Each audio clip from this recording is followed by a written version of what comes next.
Hello, everyone. I'm so happy to be here today. My name is Naomi Sugie. I'm calling in from sunny Southern California at the University of California, Irvine. And today I'm going to be talking about a paper that was fairly recently published called Work is Foraging, a smartphone study of job search and employment after prison. And I hope you find the paper's topic interesting, and I hope you find the methods interesting and relevant to your own work and your own research questions. So let's get started. So the starting point for the talk invokes William Julius Wilson's notable argument from the mid-1990s that work has disappeared, particularly for young, less skilled men of color. And since Wilson's book in the mid-1990s, the employment rates for young Black men with less than a high school degree have only continued to decrease. So in 2012, only 26% were employed in the formal labor market during that year. When we adjust these rates to include the number of people incarcerated in the denominator of the population estimate, the estimates are even more dire. So in 2012, only 17% of non-Hispanic Black men were employed in the formal labor market. Only 17%. So in this context, when we think about regular formal labor market work and that these jobs are no longer accessible to many of the less skilled people of color in our country, what is the everyday experience of job search and work? In this talk, I suggest that job seekers who are navigating the very margins of the labor market engage in a type of work that I term foraging. Foraging refers to the pursuit of short-term income-generating opportunities that span across a range of job types. And by documenting this orientation to the labor market and by naming it as foraging, the hope is to distinguish it from the more stable, consistent, and legally protected types of employment that we typically think of as beneficial for social integration and for other outcomes that we care about. The foraging concept refers to intermittent work in very temporary positions. And this is what constitutes a person's primary and long-term labor market relationship. Prior research studying the lives of less skilled job seekers and workers in high poverty neighborhoods often documents this sort of critical role of temporary jobs in order to make ends meet. And in these studies, people acquire short-term jobs like manual labor positions, seasonal positions, self-employment, and that's their primary orientation to the labor market. But in the literature, the time horizon, so how long these jobs last for, is often unclear. The concept of foraging emphasizes that work is really extremely temporary. The jobs don't last for months or even weeks, but oftentimes jobs last for days. And many times it's really only a day of work here and a day of work there. And so the term foraging is really meant to emphasize this sort of day-to-day precarity. This concept also views work as first and foremost an instrumental transaction for income. And this conceptualization contrasts with traditional definitions of employment that emphasize all different sort of positive, multidimensional aspects of work. So when we think of work more generally, and we think of high quality, stable employment, we think of it as contributing to a positive identity, to increasing feelings of self-worth, to building a long-term sort of expertise and skill set. But within this sort of foraging framework, I'm suggesting that these non-economic benefits that we often think about work are really secondary, and they're often not relevant. And really the primary motivation is income. This emphasis on income is actually drawing on prior work by Fagan and Freeman, who do use this term as well in their work. But in their view, they're using this term to talk about young job seekers who are trying to engage in foraging in the context of abundance. So trying to maximize income, choosing between a range of different opportunities that come their way. But here, in contrast, I'm really suggesting that people are disadvantaged in the labor market to such a degree that they're relegated to foraging among scarce employment opportunities as a means for survival. In addition to the sort of extreme irregularity and short-term nature of foraging, as well as income generation, I suggest that work as foraging spans across a range of different types of jobs that cut across different occupations and industries, licit and illicit realms, formal and informal markets. When work is primarily about a short-term income generation and not a means to a long-term career, I suggest that individuals are omnivorous across job types. And this strategy of casting a wide net across different job types is, we see that in research on job seekers who face other barriers to employment, like racial discrimination, as Pager and Padula find, and the diversity in job types that we see here is also seen on work on the urban poor more generally. So here with the foraging concept, people switch across these opportunities on a near daily basis. They're not working in one job like construction for a few months and then they're switching to fast food, but rather these sorts of changes in job types occur nearly as frequently as the sort of day-to-day irregularity of work itself. Now, while my talk today doesn't examine the consequences of work as foraging for outcomes that we care about, like people's health, likelihood of crime, family, connections to family, and other indicators that we care about as markers of social integration, there are really good reasons to expect that this sort of labor market experience is disruptive, it's stressful on a day-to-day basis, and is associated with negative outcomes in the long term. And so I'll return to some of these ideas, which are speculative for now, later in the talk. And although I suspect that foraging often characterizes the employment experiences of less skilled men of color, particularly those residing in high poverty neighborhoods kind of generally, the research in this presentation is situated within the particular context of reentry from prison. And I'm focusing here on the job search and work experiences of men who are recently released from prison and on parole supervision. There are lots of reasons why I chose to focus on this particular group of people and their experiences, but for just practical reasons, even following people's experiences at reentry enabled me to sort of define a natural starting point at which people start their job search, and to see how that job search unfolds in the 3 months after they leave prison.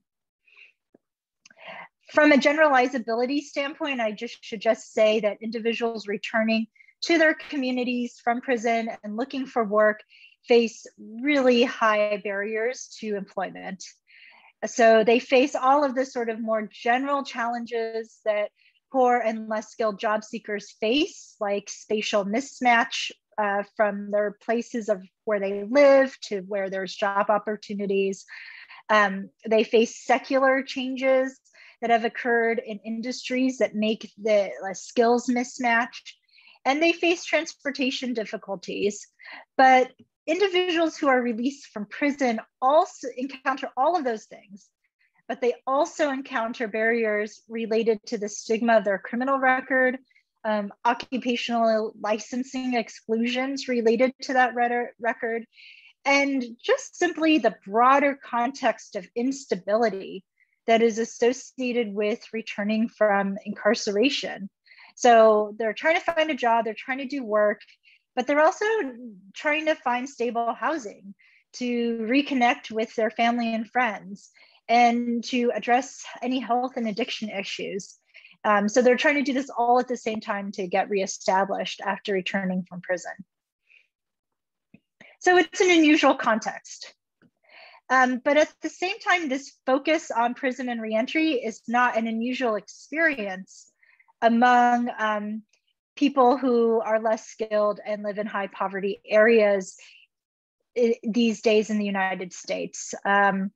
With the expansion of US incarceration rates over the past several decades, reentry has really become, unfortunately, a common life experience among groups that are already disadvantaged. So the cumulative risk of ever experiencing prison and reentry is high, particularly among men, among racial ethnic minorities, and those with low education attainment. And so we can see that here, the intersection of those things here. So by age 30 to 34, it's estimated that 68% of non-Hispanic Black men with less than a high school degree in the United States will have experienced prison, and presumably then also reentry back to their communities. So this is all context to the study that I'm about to share. I think that one primary reason why foraging and this sort of real severe type of instability in work has not been well documented previously in scholarship is really due to methodological difficulties in capturing temporary, irregular, self-reported day-to-day experiences among a group of people that are typically difficult to reach and to follow over time. So I think a lot of these challenges to the lack of information about people's real sort of on-the-ground work experiences are methodological. To overcome these sort of methodological challenges, what I do here is I analyze a novel data set that collected information in real time from smartphones. And I call this study the Newark Smartphone Reentry Project, or the NSRP. In this project, I randomly sampled people from a complete census of eligible men who are recently released from prison and on parole in Newark, New Jersey. And I list some of the eligibility criteria here. I did this study back in April 2012 to April 2013. And we recruited 156 people between April 2012 and April 2013. And not all of these 156 were actually followed by phones. So I really focused on a subset that were followed by phones, which I'll explain in the following slides. So the project design was that once people agreed to participate in this study, I conducted an initial interview with them and then followed their experiences about daily job search and work over the next 3 months. And then a final sort of exit or debriefing interview was conducted with them at the end.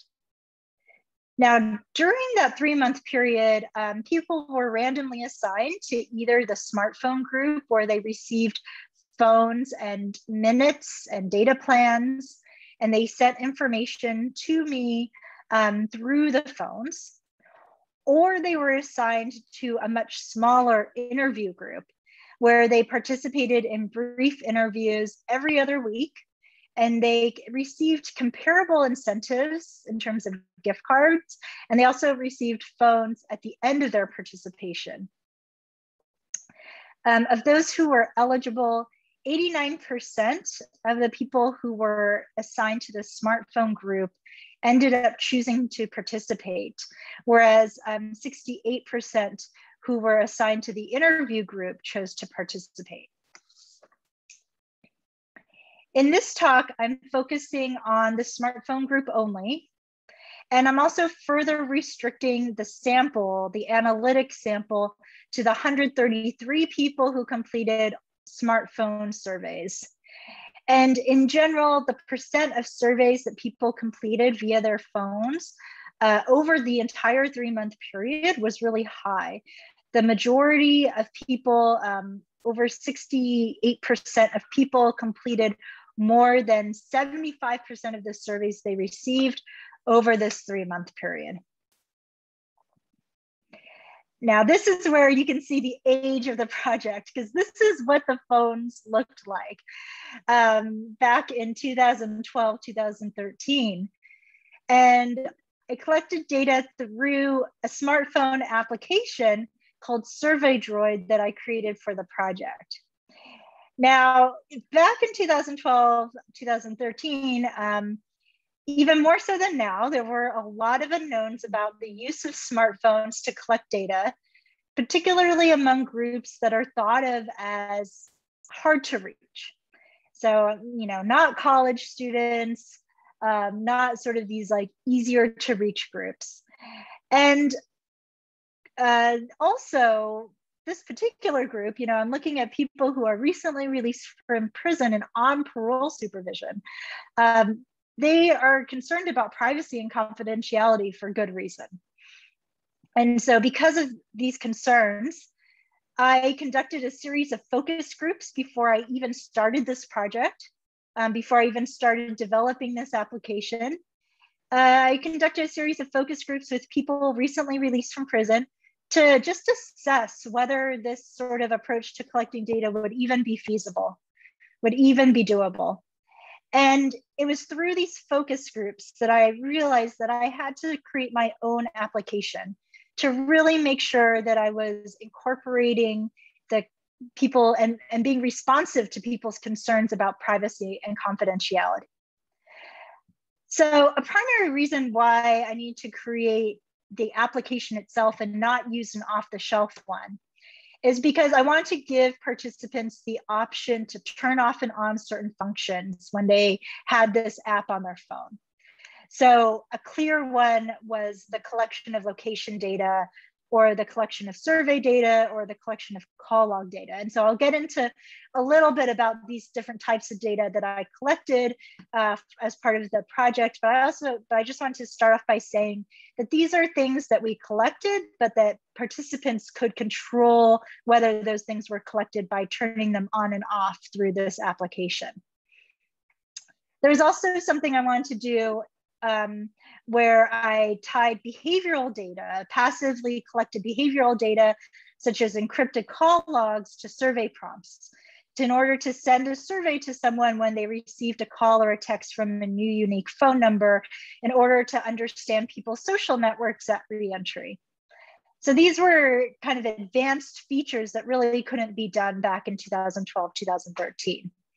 So the way that I created this app was I actually worked with undergraduate students in computer science at Princeton, and we developed this app and the code, which is still on GitHub, unfortunately, but I say unfortunately because it's really outdated by now, but it's still there.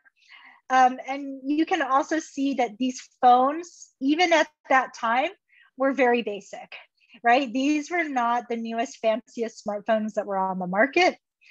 And this choice really primarily stemmed from just a constrained budget. You know, as a graduate student doing this work and purchasing these phones and data plans.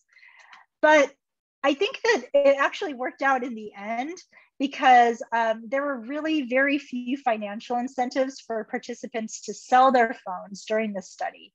The device itself really wasn't that valuable. It was having the phone and having a connection to the outside world via the phone plans that was the valuable part of this study. So I want to lay out a little bit more about how I think this project approached issues of ethics, privacy, and confidentiality when it came to conducting this work. So apart from the normal processes that we use and the normal channels that we use to ensure that research is conducted ethically, and here I'm talking about going through the IRB board, apart from those things, this project did a number of other things to really make sure that it was done in a way that was able to collect information from people and understand their experiences, and to do so by really taking their privacy seriously, their confidentiality seriously. So I already talked about the use of focus groups in the planning stage, but the focus groups really gave a lot of insight into the types of options that people would like to see if they were to participate in the study. And so many of those suggestions ended up making it into how the app was actually designed and carried out. In addition to the focus groups, the project also has a certificate of confidentiality, which is something that the NIH gives to projects that apply for it.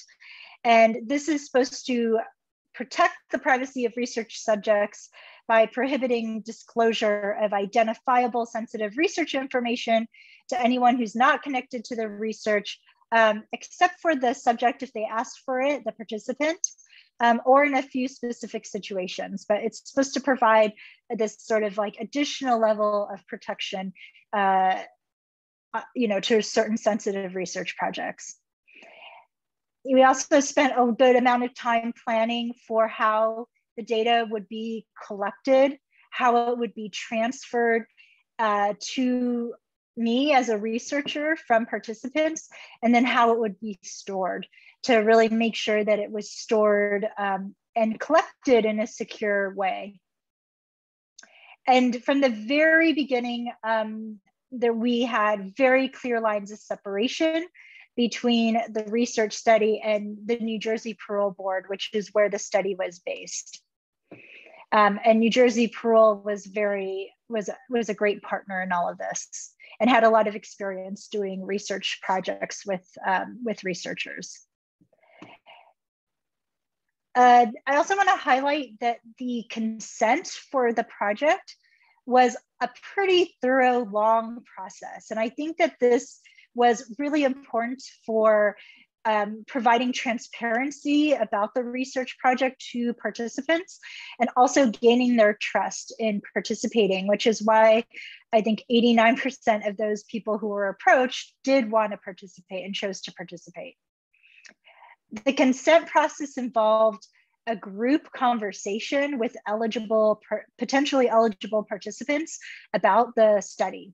And I think that this group discussion was really important because we spent a lot of time talking about the possible risks, the possible benefits, and people raised all sorts of questions and concerns, and we just had a discussion about it. We had to talk about it. And I think that that really helped get into the weeds with some of these issues and really talk through them and really answer people's questions comprehensively.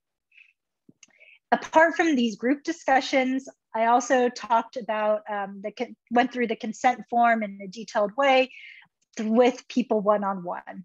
And so they had a chance to ask questions in the group setting, but then they also had a chance to ask their own private questions one-on-one. I should say that these group conversations often lasted an hour to an hour and a half. These were lengthy conversations that we had. In the data collection phase, as I already mentioned, I had these user controls. And I think this was really important because I didn't want people to feel so that they were coerced into providing data for the project to the point where they couldn't use their phones, they couldn't take their phones with them. And so, by providing user controls on the app, they could really control whether they were participating not just for the entire project, but even at particular times where they might be concerned about certain types of data being collected, or they might not want to fill out a survey at that particular point in time. And then finally, what I already mentioned a little bit, but really making sure that you have a very secure space for storage and analysis. That can sometimes be hard depending on the institution that you're at, especially as a graduate student. And also just really making sure that all data is aggregated. And I know that that sounds obvious, but these days, when you're dealing with GPS data, for example, it's really, it's actually quite common to see researchers kind of showing the mobility patterns of a single person throughout the day to show all the different places they go. But I think that even though that's very interesting, that exposes people to a level it just exposes people to a level of risk that we don't typically do in other studies, you know, to show this interesting pattern of people's mobility in one day. Okay. So I'm going to walk through these next things a little bit more quickly, just in the interest of time. But these are all the different types of data that were collected in this application. There were a number of different surveys. Daily surveys. We collected GPS location estimates every 15 minutes during daytime hours, and also encrypted phone numbers from calls and text messages. And then I also want to just quickly show you how we've used that data so far. There's been a number of publications from this project where we've used surveys, the GPS locations, and we have a methods paper if you're interested in learning more about the methods. So in this talk, focusing on daily job search and work as foraging, I really am focusing on some key measures of the daily experiences of working and searching, as well as the type of job that people are doing. And when I'm looking at the daily experience of people's search and work patterns, I'm distinguishing between three primary experiences. One is working, spending any time working for pay in that day. Another one is searching. So if they were not working, do they spend any time searching for work during that day? And then the third one is that they did not spend any time working or searching during that day. And these daily states or experiences of work and search are based on two surveys sent daily to participants via their phones. One is randomly sent during the day, and the other is retrospectively sent at the end of the day. And these types of measures are really important and advantageous for a few different reasons. First, because they're self-reported, we're able to capture a variety of different types of work, including off-the-books jobs, self-employment jobs, anything where they felt like they were doing work for pay. And this is a unique aspect of employment and reentry studies, which often use administrative records from unemployment insurance to study work. And we know from qualitative research that UI covered jobs represent only a small fraction of the actual work that people are actually doing. Also, when survey or interview studies do ask about employment from a self-report method, these questions typically either explicitly exclude temporary or informal jobs, or they use really broad measures that capture jobs over a long time scale. So you don't understand that sort of day-to-day instability. So they ask, are you currently employed? Have you ever been employed in the last year or the last quarter? And these things really just don't capture that sort of temporal dynamic of work that is so important here. Finally, the real-time collection of information on this sort of daily basis helps prevent bias that is associated with retrospective self-reports. And there's been a lot of work done on retrospective reports, but we know that for experiences that are unstable, retrospective reports are often quite biased. They're quite error prone.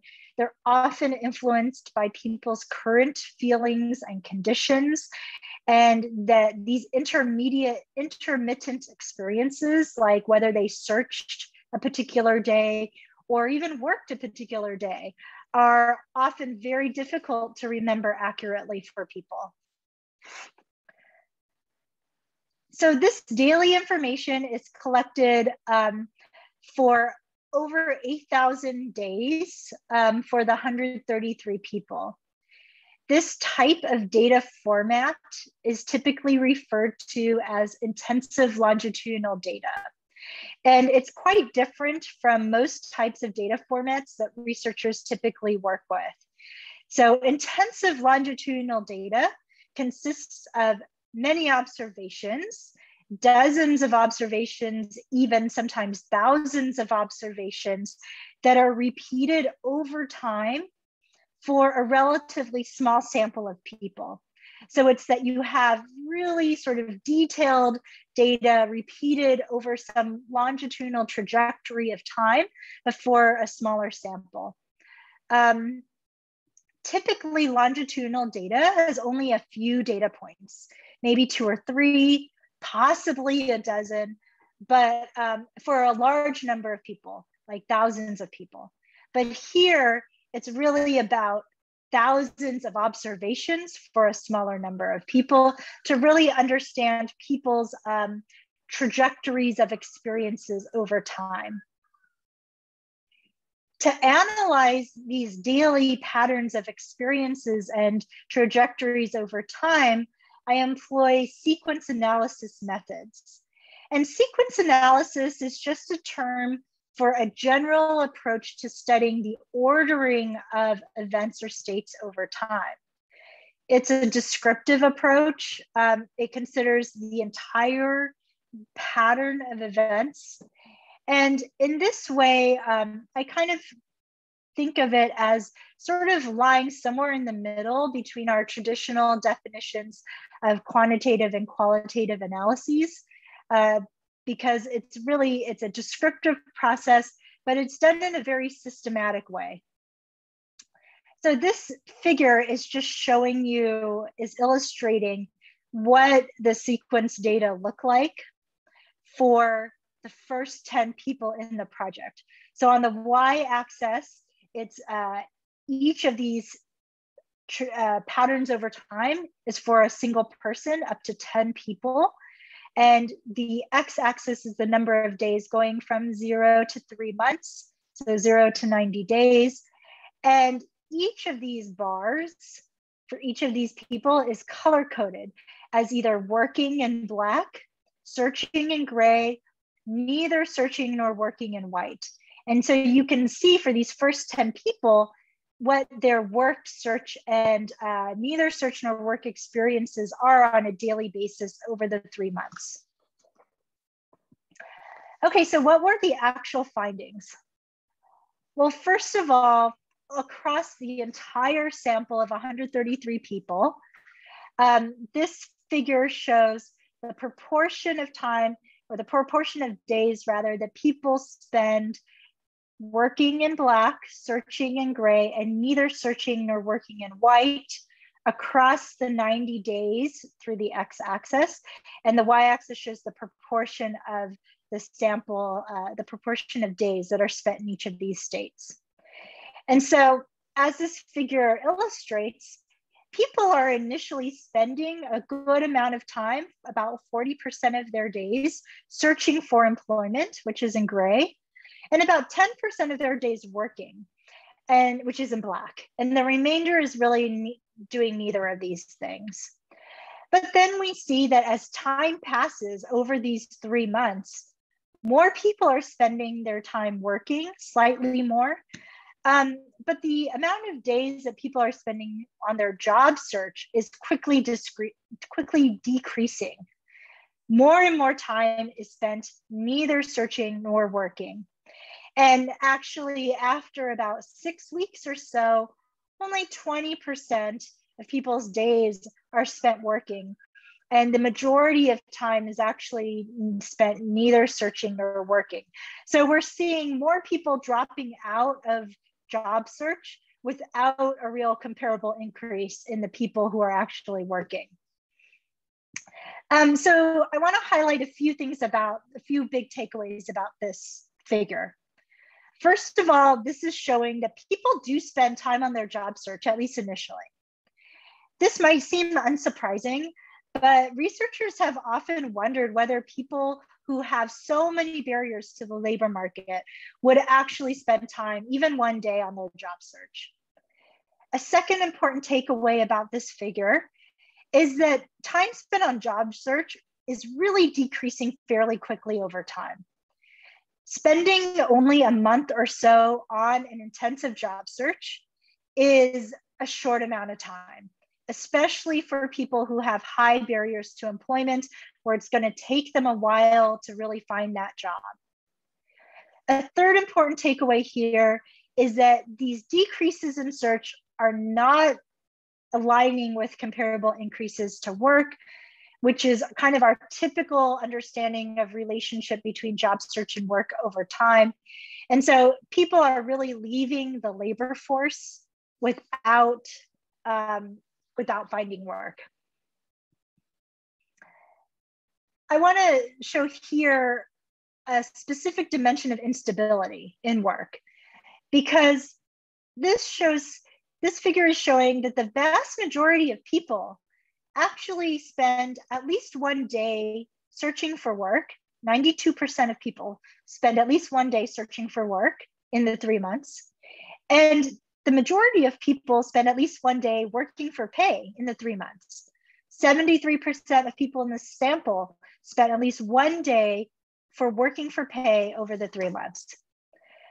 But that prevalence falls really dramatically as soon as we examine consecutive days of working for pay. So here, if we say, okay, what percent of the sample worked 2 consecutive days for pay over the 3 months? That's less than half of the sample. Then we say, how many people worked for at least 5 or more consecutive days of work for pay? And then that's 19% of the sample over the 3-month period. So a lot of people are working at least one day for pay over these 3 months. Very few people are working at least 5 consecutive days over this 3 months. Another way that we can assess day-to-day stability in people's work experiences is to calculate what's called transition rates. This is the percent of days, of working days, that are followed by another day of work, as in the first row here. So 58% of working days are followed by a second day of work. So a person who works at a stable job Monday through Friday, for example, would have a transition rate of 80%, meaning that 4 of those 5 working days are followed by another day of work. Here, the transition rate is 58%, so a lot lower. And then you can also look at the transition rate. What percent of days working are followed by a day searching? That's 6%. And then what percent of days working are followed by a day that's neither searching nor working? And that's 36%. We can also look across at the types of jobs that the sample worked overall. And there's really a diversity here that spans across the low-wage market. So warehouse jobs were the most common types of jobs that were worked daily. So over a quarter of days worked were spent on warehouse jobs. And then that's followed by construction jobs at 15%, retail jobs at 13%, and maintenance jobs at 12%. Those were very common types of jobs. But I want to highlight that the second most common type of job category following warehouse work was this other category. It's a catch-all category. And I asked for people to expand on what this other category referred to. And these are things like office work, waste management jobs, caregiver positions, including working at a daycare, working with children to do just private at-home childcare, and elder care, taking care of older people. And I want to point out that a lot of those caregiver jobs are actually not accessible if you're doing them on the books because of occupational licensing restrictions. So these figures so far have shown averages and experiences across the sample overall. But these figures and tables are really concealing heterogeneity within the sample. So there are certain individuals who we are likely to think would have quite different job search and work trajectories compared to other individuals. And so that's where we go with the next set of analyses. These next set of analyses use cluster analysis in order to define different groups of patterns based on the patterns themselves. So as opposed to grouping people based on sort of a priori hypotheses like age or prior labor market experience, here cluster analyses are defining groups of people based on people's observed sequences and patterns. And for the purposes of time, I'm just going to focus on the three most substantively interesting groups, which are also characterized by less missing data, because here we're actually, we're including missing data as part of the analyses. So the most common typology, which characterizes about 47% of the sample, is this early exit group at the top left corner. So these individuals search initially, and then they very quickly can lessen their search activities over time. And actually, after the first month, very few people are doing search after that first month.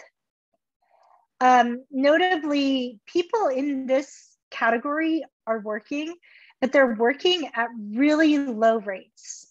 So maybe 9 to 8% of the sample. And they're working at these low rates throughout the 3 months. Now, a minority of individuals, 9 and 8% of the sample, have very different search and work patterns from this early exit group. And so you can see that they are part of this recurring work group and this persistent search group. So the recurring work group actually shows that people in this group are finding work very quickly, and they're working more regularly at a consistent rate over the entire study period. And then the third group, this persistent search group, consists of people who are sustaining pretty high levels of search over the entire 3 months, but there's really very little payoff in terms of actually finding work over these 3 months. Now, given the literature on job search and employment, we might expect that these sorts of different groups reflect different labor market positionalities, whether they're more advantaged in the labor market and have an easier time finding work, or they're less advantaged in the labor market and have a harder time finding work, as in the persistent search group. But this actually doesn't appear to be the case. So if we look at the characteristics of people in these three different groups, people in the recurring work group actually are not obviously more advantaged than people in the early exit group and people in the persistent search group. They actually have lower levels of educational attainment, lower rates of previous formal labor market experience, and they also have slightly higher rates of shelter residence and prior felonies compared to the early exit group. So one interpretation of this finding, especially looking at this recurring work group, is that people who are in the recurring work group, who have more kind of day-to-day stability in their work, are willing to take on poor quality jobs. And a comparison of sort of open-ended answers to an initial question about people's perceived strengths and weaknesses aligns with this idea that they are more willing to take poor quality jobs. So when people in the recurring work group are asked, what do you think are your main strengths for finding work? None of the people in the group volunteered that they would be a competitive applicant. Whereas almost 1 in 5 in the early, actually more than 1 in 5, 21% in the early exit group stated something to that effect that they would be a competitive applicant. Also, when it's asked in real time how satisfied they were with their hours and their pay and their work overall, people in the recurring work group gave the lowest ratings across all of these 3 categories compared to people in all the other groups. So if we take these things all together, it appears that people who are in this recurring work group who found more consistent work after prison are not more advantaged in the labor market, either in terms of their characteristics or based on their self-perceptions and based on the types of work that they found. Looking to the persistent search group, they were also not obviously more advantaged compared to the other groups, even though they continued to persist with their job search as opposed to exiting the labor force like the early exit group. So people who persistently searched for work are about 10 years older than the early exit group and the recurring work group on average. They also have lower rates of car access, higher rates of shelter residence compared to the early exit group. And even though all of the persistent searchers have held at least one formal labor market job in the past, I suggest that this might actually be more of a function of their older age than any sort of advantage in the market. So finally, I want to just end the findings section by showing a trajectory of daily patterns of job search and work for one person in the early exit pattern. Just to give you a taste of what these sort of aggregated patterns look like on a day-to-day level, and particularly how the type of job is really often just as irregular as the presence of work on any given day. So in this figure, each line represents one day that we have data, observed data, for this person over the 3-month period. This person worked a variety of different jobs over the 3 months, ranging from delivery work to warehouse work to working for a printing company to shoveling snow. This pattern of working jobs that change on an almost day-to-day basis is really typical of the sample overall, regardless of which pattern or group that they're characterized in. So for example, among people who worked at least 3 days over the 3 months, nearly 60% reported working in at least 2 different jobs over those 3 days. And many worked in many different types of jobs, not just 2 or 3, but actually 4, 5, 6 different types of jobs over these 3 months. Okay, so just a few concluding thoughts.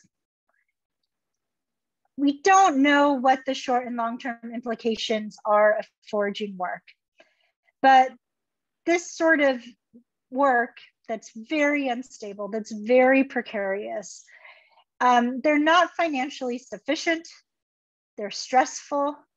Nearly every criminological theory would suggest that these sorts of experiences are likely to be criminogenic as opposed to rehabilitative.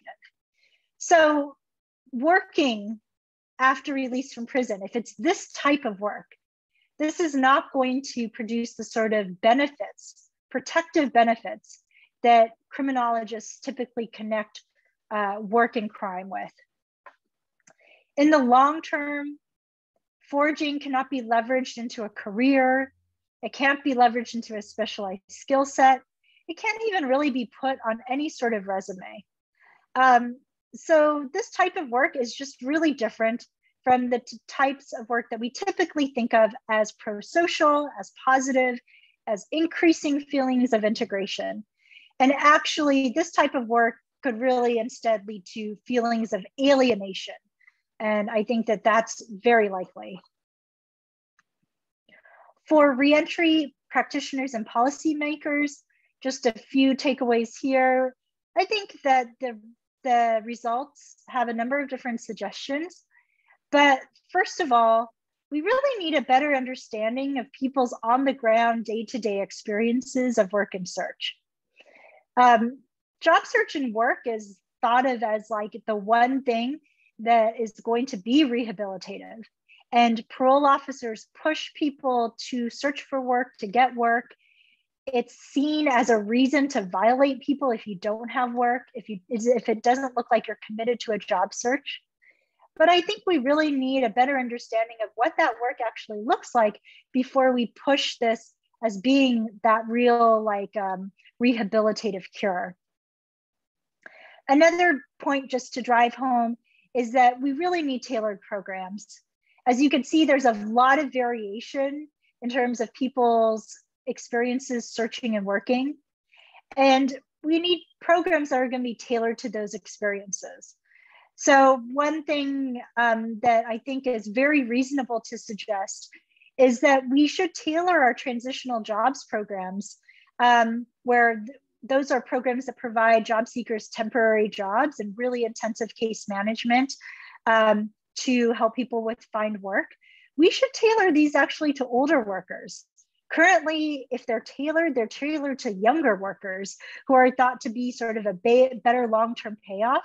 You know, if we can help people in younger age, then that will set their trajectory, which is definitely a good point. But if younger workers really, for whatever reason, are not going to be in the labor force on their own, and we have these older workers who are really trying to find work and are not being successful on their own, that might really be the group that we should be tailoring these sorts of interventions towards.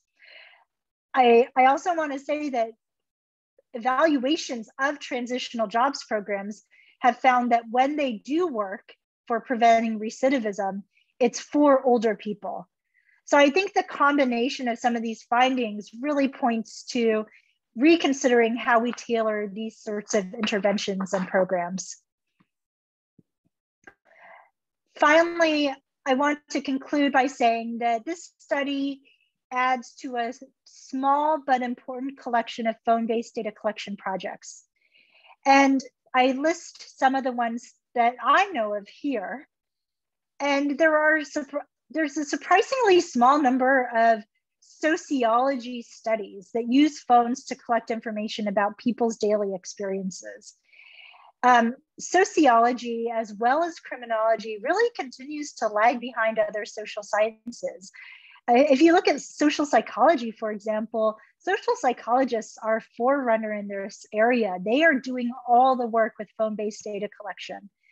And there are really not that many in sociology. And I think that that's really a shame. And I hope that that is going to change because there's so much potential for understanding the social experiences, the institutional experiences of people using phones to collect data.